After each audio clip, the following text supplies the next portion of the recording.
God helps those who help themselves. A lot of people think that sentence is in the Bible. It sounds biblical. It sounds responsible. It sounds like something Proverbs might say. But the sentence itself is not scripture. You will not find it as a verse. And that matters. Because while there is some practical wisdom in taking responsibility, the phrase can also teach something very different from the heart of Scripture. The Bible does call people to diligence. It does warn against laziness. It does teach wisdom, stewardship, work, discipline, and responsibility. Proverbs speaks clearly about the danger of sloth. Paul tells the Thessalonians that people should not live irresponsibly off the labor of others.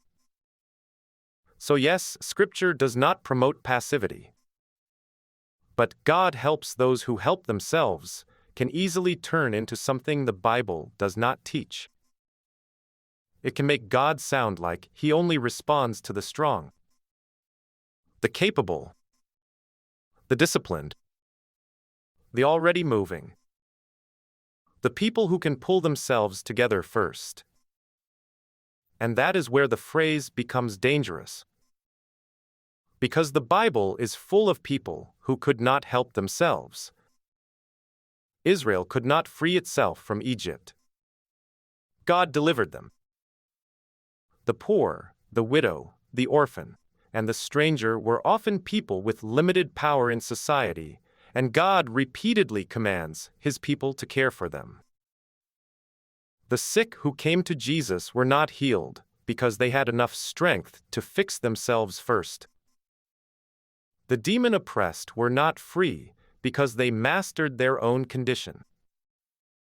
The dead did not raise themselves. The lost sheep did not find its own way home. The prodigal son came home, yes, but the father ran to meet him before he could repair everything he had broken. So the Bible does not teach God helps those who help themselves. The Bible teaches something deeper. God is merciful. God calls people to respond. God strengthens the weak. God corrects the lazy. God lifts the lowly. God opposes pride.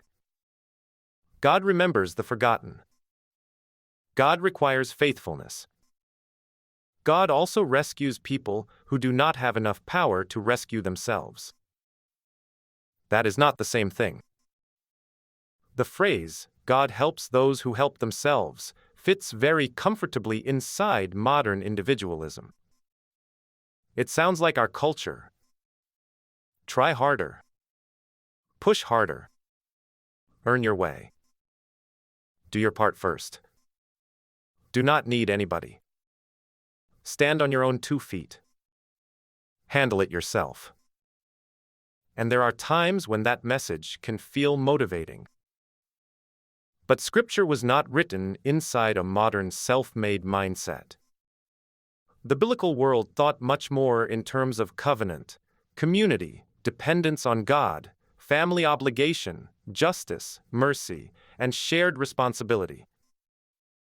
People were not imagined as isolated individuals trying to prove they deserved help. They were part of households, tribes, communities, and covenant relationships. When God gave Israel the law, He did not only speak to personal effort. He gave commands about gleaning fields so the poor could eat. He gave commands about fair weights and measures. He gave commands about debt, wages, land, strangers, widows, orphans, and workers. That means God's concern was not simply, can this person help themselves? The concern was, is this community living in covenant faithfulness, justice, and mercy? In Deuteronomy, Israel is repeatedly told to remember that they were once slaves in Egypt. Why? Because memory was supposed to produce mercy. They were not supposed to say, "We escaped Egypt because we helped ourselves." No. They were supposed to remember that God delivered them when they were oppressed. That memory was supposed to shape how they treated vulnerable people. So when modern people say, "God helps those who help themselves," we have to ask what spirit is behind it. Is it calling someone away from laziness and into responsibility? There may be truth there. But is it being used to dismiss the weak? To shame the struggling? To ignore the poor? To avoid mercy? To say people only deserve help after they prove they do not really need it? Then it is not the way of Scripture. Jesus does not sound like that. In Luke 10, Jesus tells the parable of the Good Samaritan. A man is beaten, stripped, and left half dead on the road. He cannot help himself. He cannot fix his wounds. He cannot walk himself to safety. He is not presented as someone who needs a lecture about personal responsibility. He needs mercy. And the Samaritan is praised because he stops, sees him, has compassion, treats his wounds, carries him, and pays for his care. That story does not teach God helps those who help themselves. It teaches that neighbor love moves toward the wounded. It teaches that mercy is not limited to people who can repay it. It teaches that righteousness is seen in compassion, not just religious identity. That is much closer to the heart of Scripture. Now, does that mean people should sit back and do nothing? No. That would be another mistake. The Bible does not glorify laziness. Proverbs gives strong warnings about refusing wisdom, avoiding work, and sleeping through responsibility. In 2 Thessalonians, Paul corrects people who were living in disorder and refusing to work while depending on others. So Scripture does teach responsibility. But biblical responsibility is not the same as modern self-sufficiency. That difference matters. Self-sufficiency says, "I do not need God. I do not need people. I prove my worth by carrying everything myself." Faithful responsibility says, "I trust God. I do what is mine to do, and I remain part of a community where mercy and accountability both matter." That is a healthier reading. The Bible calls people to participate in faithfulness. But it never says human effort is the foundation of God's mercy. Grace does not begin after we become impressive. Mercy does not wait until we are already strong. Romans 5 says that while we were still weak, Christ died for the ungodly.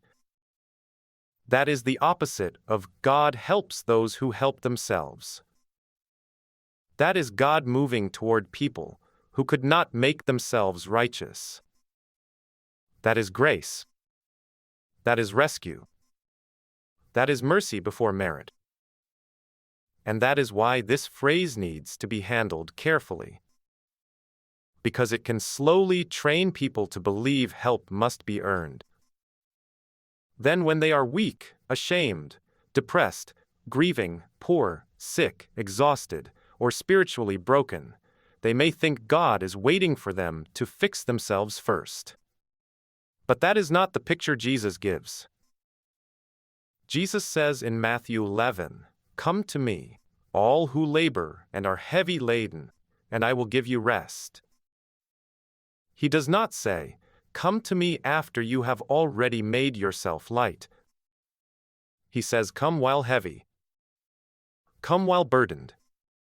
Come while tired."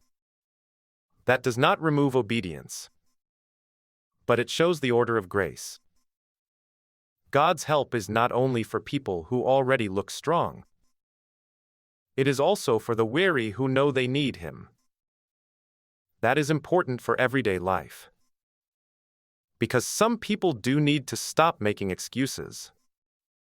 That is true. Some people do need to take responsibility. Some people do need to make the phone call, apologize, work, plan, stop blaming everybody, or take the next right step. But other people are not lazy. They are crushed. They are overwhelmed. They are trapped in systems they did not create. They are carrying grief. They are sick. They are under pressure. They are trying, but they are tired.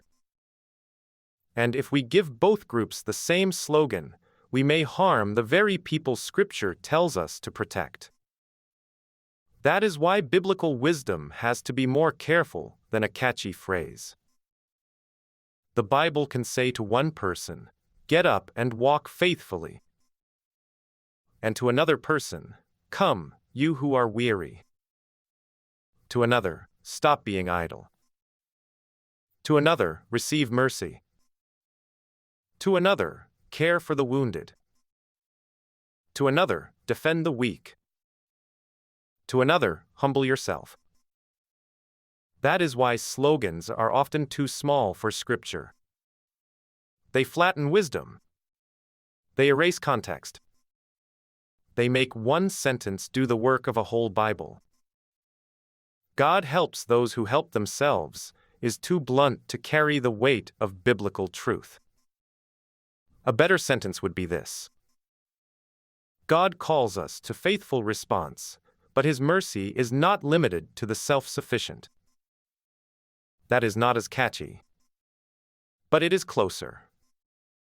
God helps the weak. God corrects the lazy. God strengthens the faithful. God humbles the proud. God commands mercy toward the vulnerable.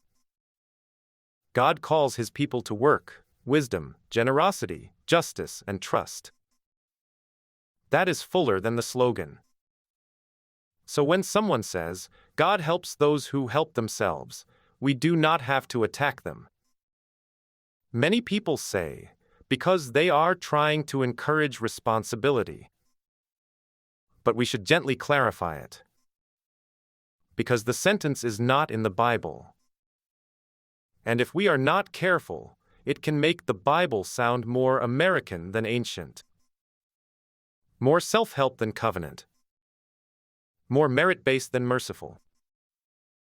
More individualistic than communal. The first hearers of Scripture would have understood life through dependence on God and responsibility to one another. They would not have heard faith as isolated self-improvement. They would have heard covenant, mercy, justice, obedience, community, trust, and the God who hears the cry of the oppressed. So no, the Bible does not say, "God helps those who help themselves." It says something more demanding and more merciful. Do not be lazy. Do not be proud. Do not be cruel. Do not ignore the weak. Do not pretend you saved yourself. Trust God. Walk faithfully. Show mercy. Receive grace. And remember that the God of Scripture is not only near to the strong. He is also near to the brokenhearted. Ancient context. Clearer Scripture.